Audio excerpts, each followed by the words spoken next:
তো যারা আল্লাহর সাথে রবের সাথে যারা কানেকশনের জন্য কোনো কামেল মোকাম্মেল বুজুর্গদের সাথে একাত্রিত হয়, তাদের কলব জিন্দা হয়ে যায়, তখন সর্বক্ষণিক ওই যে কলব জিন্দাওয়ালা মানুষগুলো একে অপরকে চায় এবং তারা যা আলোচনা হয় সে একে অপরের কাছে পৌঁছে যায়।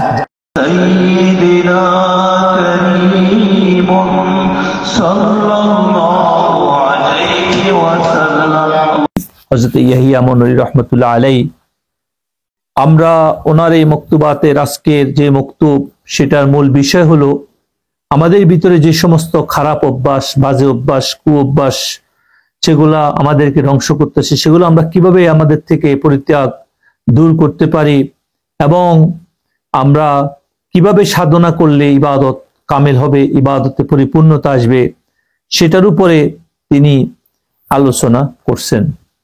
তো বর্তমান বিশ্ব পরিপ্রেক্ষিতে আমরা যে সিচুয়েশনের মধ্যে আমাদের সমাজ যাচ্ছে, সেখানে যুগ উপযোগী এই কথাগুলা আমাদের সবার জন্য অনেক অপরিহার্য। তো প্রথমত তিনি একটা কথা দিয়ে শুরু করছেন যে যদি কেউ তার আত্মাকে, তার কলবকে আলাদাভাবে চিনতে পারে, যদি কলবের জগতে সে পৌঁছতে পারে, কলবে দিল আরেক দিলকে যদি মহব্বত করে, তাহলে দিলে দিলে একে অপরকে কামনা করে। আরবি ভাষায় সেই প্রবাদটি ভাবে তিনি বলছেন, আল কুলুবু তাতাকাদা ওয়াস সারাইরু তাতানাজা। বলতেছে আমাদের কলব সমূহ, কলবগুলা একে অপরকে কামনা করে, বাসনা করে, আর এর যত রহস্য আমাদের ভিতরে আছে, বেদ সমূহ, সেগুলো একে অপরের সাথে আলাপ আলোচনা করে। তো এখানে আসি, তিনি বলতেছেন বাহ্যিকভাবে যদিও আমাদের অনেক সময় দেখা সাক্ষাৎ হয় না, যেমন একটা মা তার সন্তানের সাথে এমন ভালোবাসা, যত দূরেই থাকুক, যখন সন্তানের কথা মা মনে করে, সন্তানের মধ্যে অনেক সময় অনুভূতি হয়। এরকম এক প্রেমিক আরেক প্রেমিকার দিকেও। তো যারা আল্লাহর সাথে রবের সাথে যারা কানেকশনের জন্য কোনো কামেল মোকাম্মেল বুজুর্গদের সাথে একাত্রিত হয়, তাদের কলব জিন্দা হয়ে যায়, তখন সর্বক্ষণিক ওই যে কলব জিন্দাওয়ালা মানুষগুলো একে অপরকে চায় এবং তারা যা আলোচনা হয় সে একে অপরের কাছে পৌঁছে যায়। সে মানে যাদের দিল জিন্দা হয়ে যায়, তারা আল্লাহর সাথে কানেক্টেড হয়ে যায়, তখন আল্লাহর রব্বুল আলামিনের পক্ষ থেকে তাদের ওখানে কথোপকথন হয়। যদিও তাদের কাছে যে জিনিসগুলো আসে সেগুলাকে ইলহাম আকারে বলা হয়।